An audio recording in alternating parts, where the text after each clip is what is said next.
Well, our brothers already prayed, and I want to start right in. But before I do, there's something that I want to do. I want to encourage everyone. Um, every week when we have this forum, our brother says almost the same exact words to us, and most of us can probably repeat these words in our sleep, in our dreams. We hear them. But Brother AJ, we appreciate your repetitiveness. We all know what the four components of the are by memory now because you repeat them every week. And so we all know that they are worship, they're fellowshipping with family and friends, they are resting, and then that last component, we are encouraged to spend time studying nature. Now that fourth component is very special to me. I like all of the components, but that last one is really exciting to me. And I want to take just a moment to encourage you with some a practical suggestion on how you might be able to do that. Now, this is what I have been doing for a while now, and it works for me. I call it my wonder time because I believe that we are to be in wonder and awe of all of what God has created for us, especially in nature. So I call it my wonder time. And let me just share with you, and I encourage you to do it this week, just maybe one time and see what you think. But go out for about 20 minutes. And in that 20 minutes, I want you to spend the first 5 minutes just looking around, just observe with your senses, look, listen to what you hear around you, smell, take deep breaths and breathe in the air, smell what's around you, touch some things all around you. I don't know if you want to taste anything, but knock yourself out. But just experience nature for about 5 minutes. After you have observed nature with your senses for about 5 minutes, then I want you to hone in on one thing in nature, something that you see, something you smell, something you hear, something you've touched, you've tasted, just one thing. And spend the next 10 minutes just really engaging and studying that one thing. Ask yourself questions about that thing. What is it? How does it feel? Is it rough? Is it smooth? Is it big? Is it large? Is it small? Does it fly? Does it creep and crawl? Ask yourself all of these questions about this thing that you've observed. Then the wondering part comes in. I want you to start wondering in your mind. Wonder, what is it about this thing that makes it special? What would happen if we didn't have this thing? What does it do to enhance our environment? How does it benefit our ecosystem? How does it hurt our ecosystem? Just wonder about all of the things that make this thing what it is. Sometimes when I'm doing my wonder time, I ask myself and I wonder, why in the world did God create this thing? I just don't get it, God. And I had that happen to me this week. So my wonder time this week, and I meant to bring a picture, forgive me. My wonder time this week was spent, or has been spent, and I haven't finished, but it's on this insect called the crane fly. Just real quick, I don't know if you've ever seen them. Right now, they are abundant in where we are. We cannot leave our front door without them trying to fly in. They are everywhere, all of our front lawn, because it's been raining a lot. So they lay their larvae in wet areas like our grass, and then they hatch and they make big mosquito-look flies. That's what they look like, mosquitoes, but they're not mosquitoes. People mistake them for them, but they are actually in the fly family. Crane flies, long legs, looks like a granddaddy long leg that flies, very awkward flying. And I asked myself, why in the world did God make this thing? And I started researching and looking it up, and I found out that they have no mouth parts, or the mouth parts do not eat. So they don't eat, they don't bite, they don't sting. What in the world do they do? So I'm wondering, why did God make this thing? And it doesn't really seem like it has any benefit. But I researched and I found out that it is an insect that we need because it's a decomposer. It gets rid of organic matter, and that's what we need. It's a valuable part of our ecosystem that's needed. So I got to do more research on it to find out what more there is to know about it. But I just have a sense of wonder about things like that. So I just encourage all of you to develop that, to grow your sense of wonder about the things that in nature that God has created. Do that this week if you would. Encourage you. With that said, the message for this evening is not about the crane fly, but it's entitled, if I had to give it a title, it would be entitled, Show Me Your Glory. Show Me Your Glory. Brother AJ's already prayed, so let's get right in it. There's an Aesop's fable that most of you know, and it is the fable of the goose that laid the golden egg. So in this fable, you know, the farmer has this goose, and this goose is no ordinary goose. It's a special goose because it lays golden eggs. So every day, this farmer would go out and he would find that this goose, his special goose, had laid one golden egg. So you can imagine over the course of a month or a year, this goose laid many eggs, golden eggs, and made the farmer quite rich. Until one day, farmer got curious. Farmer got greedy, some would say, and decided, if this goose lays a golden egg every day, it must be full of golden eggs. So if I just get inside of it, I can get all the golden eggs out at one time and I'll be really mega rich, right? So that's what the farmer did. He cut open the goose with the golden eggs. Inside, he didn't find any golden eggs. All he found was goose parts. And he ended up with one dead goose and no more golden eggs. Now, the lesson in this pretend fable is that we can't be greedy. We have to be content and satisfied with what we have. Satisfaction and contentment is a tough virtue to practice. It's hard for us, right? And it's not just us. This has been going on since the beginning of time. If you remember, Lucifer wasn't satisfied with just being an angel. He had to be God. He wanted to be God. And that's what caused that whole rebellion in heaven. And then Eve, when she came along, she listened to the serpent. She wasn't satisfied with living in a perfect world, but she listened to the serpent. She wanted to be as wise and all-knowing as God. And she ate the forbidden fruit. And what a mess we're in now, right? Because of our sinful nature, we as a people are rarely, if ever, fully satisfied. We just seem to want more and more and more, and we can never get enough. We want bigger, we want better, we want badder and bolder. You know, I found this out when our family took a trip to Argentina in January. David and me and the boys, we flew over to Argentina. Our two girls are studying over there, and we flew over there for about 10 days. And you talk about a wonderful time. We had a wonderful time sightseeing, museums and parks and beaches and the food. You know, the Runnels love to eat food. And so every day we were eating out at these wonderful places, most of which, for those that don't know, Argentina is 97% inhabited by immigrants from Europe, mainly Italy and France. So most of the food over there is not your typical Latin food, but it is Italian food. So we ate tons of pasta and pizza. But every day we were eating such wonderful food and we just wanted more and more and more. We just couldn't get enough. You know, toward the end of the trip, I found myself feeling like really down and dreading coming back. And I was already in my mind planning the next trip. Not satisfied with the trip that I was already on. I was still on, but wanting more, wanting another trip. Couldn't wait to get and plan the next trip. You know, it's not just trips, but it's everyday common things. You know, I'm a gardener. And so in Oklahoma, I had a huge, huge garden. And I could grow just about as much as I wanted to. When we moved to Texas, I didn't have that space. And when we moved to the Arlington area, we started going to a church that has a wonderful community garden. And so in the community garden, I have a space. It's a 4x8 raised garden bed. And so I have limited space, but in my mind, I still wanted to grow everything that I had before, right? I wanted more vegetables, more fruit. So last year, I made the mistake of not planting smart.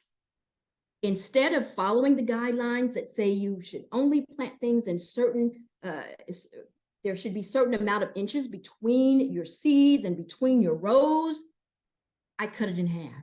So if it said plant the seeds 6 inches apart, I would do it 3 inches apart. If it said do, a foot apart in rows, I would do 6 inches apart. I went crazy planting. Guess what happened? Because I planted so close to each other, my seeds were overcrowded. You see, plants complete with soil, compete for nutrients in the soil. And if you plant too close together, it's going to stunt the plant's growth. I learned that the hard way. I only was able to grow cantaloupes last year because I was so greedy and because I wanted so much more. So this year, hopefully, I have learned a lesson and will plant appropriately. You know, sometimes our satisfaction is temporary. Think about Thanksgiving. When you have Thanksgiving, it's some of the best food ever, right? And you sit down and you eat all of that wonderful food, the dressing and the sweet potatoes and the greens and all of the condiments and all of the desserts. You eat till your belly is full, right? And you just can't eat anymore. At least you think. Until what? 3-4 hours later, you find yourself creeping back into the kitchen, looking in the pots, getting another piece of sweet potato pie. Temporary satisfaction. We aren't satisfied. You know, friends, we are never going to be completely satisfied. There is nothing and no one on earth that will ever give us the full and permanent satisfaction that we need. In fact, we are only going to be fully and permanently satisfied when our deepest longing is fulfilled.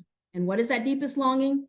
That is when we see and experience God for ourselves. You know, the Bible is full of Bible people, men and women who had that deep longing to see God for themselves and to experience God for themselves. I'm thinking of the disciples, the 12 disciples. In John chapter 14, we find a story of the disciples. They're having a conversation with Jesus, and Jesus is telling them, you know, I'm going to go away, disciples. I'm going to go to my Father's house, but I'm going to come back, and I'm going to take you with me when I come back. Now, the disciples, they couldn't get that. They didn't get it. In fact, doubting Thomas, he wanted to know, well, Jesus, how? How are we going to know the way to get there where you're going? What's the way to get there? Well, Jesus confused them even more when he said, I am the way. I'm the way and the truth and the life. If you know me, you know who my Father is. Well, that only confused him more. Then Philip followed up in verse 8 and he said, Lord, please show us the Father and we will be satisfied. The disciples had a deep longing to see Jesus, to see God. And then in the Old Testament, there's David. We all know that David was a man after God's own heart, right? Well, David went through all kinds of stress when his enemies were trying to catch him and trying to kill him, right? And so in his deep despair, David cried out to God. And when he was chased by his enemies right up until the end, David cried out in Psalm 17:15. He said, because I have lived right, I will see your face. When I wake up, I will see your likeness, God, and I'll be satisfied. Then there's Moses. Moses, he is perhaps the person who most had this longing to see God for himself. Because unlike anyone else, except Jesus perhaps, Moses had these deep encounters with God. After all, it was God who chose Moses from birth to lead his people, the Israelites, out of bondage. It was Moses who God placed in a position of power and authority in the Egyptian palace. It was Moses who God spoke to from this burning bush. And when God threatened to distance himself from the Israelites when they were wandering through the desert because they got on his everlasting nerves, God stayed close to Moses. And in Exodus chapter 33, verse 11, God said, or the Bible says that the Lord would speak to Moses face to face as a man and a woman speaks to a friend. God loved Moses. Moses was very special to God. You know, and although God had revealed himself to Moses in countless ways, we find in the Bible that Moses was not satisfied. He simply wasn't satisfied. Moses wanted more. Moses longed to experience and see God for himself. He wanted to experience the full magnitude of God's presence. He wanted to actually see God. In Exodus 33, we find the story of Moses making this plea to God to show God how much he longed to see him. I want to read to you directly from the Bible in Exodus 33. I'm pulling that up now. Give me just a moment.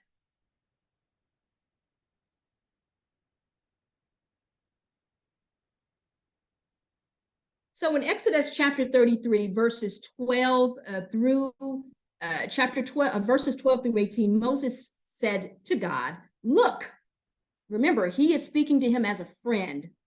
He says, look, you tell me, God, lead this people, but you don't tell me how or whom you're going to send with me. You tell me, I know you well and you're special to me, Moses. If I am special to you, God, let me in on your plans. That way I will continue being special to you. Don't forget, God, these are your people. They're your responsibility. Then God said to Moses, Moses, my presence will go with you. I will see this journey to the end. Moses wasn't satisfied. He kept going. In verse 15, Moses said, well, God, if your presence doesn't take the lead here, call this trip off right now. How else will it be known that you're with me in this, that you're with your people? Are you traveling with us or not, God? How else will we know that we're special and I and your people among all other people on this planet Earth are special? Then God said to Moses, all right, Moses, just as you say, this also I will do, for I know you well and you are special to me. I know you by name, Moses. Then Moses said, please, God, let me see your glory. Let me see your glory. What did Moses mean? What did Moses mean by show me your glory? Well, Psalm 19, verse 1 says, the heavens declare the glory of God, and the firmament shows his handiwork. I read this verse as kind of like God shouting to us, shouting his magnificence through creations, through the beautiful sky, through the blue sky, the fluffy clouds, all the millions of galaxies of stars, the birds that fly in the air. Everything that we see in the sky, I think, is God's way of shouting his glory to us. Isaiah chapter 6, verse 3 says, holy, holy, holy is the Lord of hosts. The whole earth is full of his glory. I read this verse to mean that all around us is evidence of God's holiness and his greatness.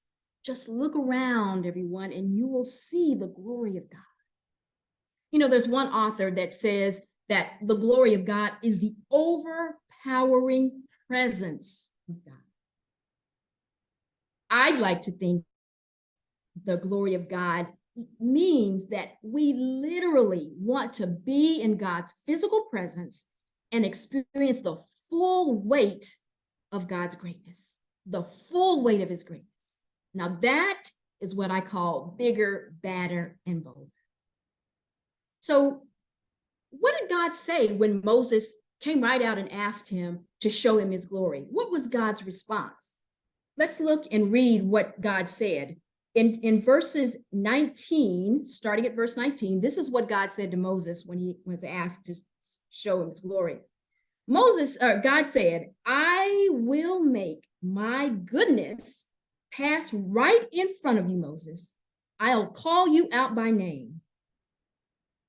I'll treat well whomever I want to treat well, and I'll be kind to whomever I want to be kind. But Moses, you may not see my face.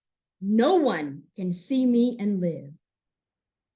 God further said, here is a place right beside me, Moses. Put yourself in this rock.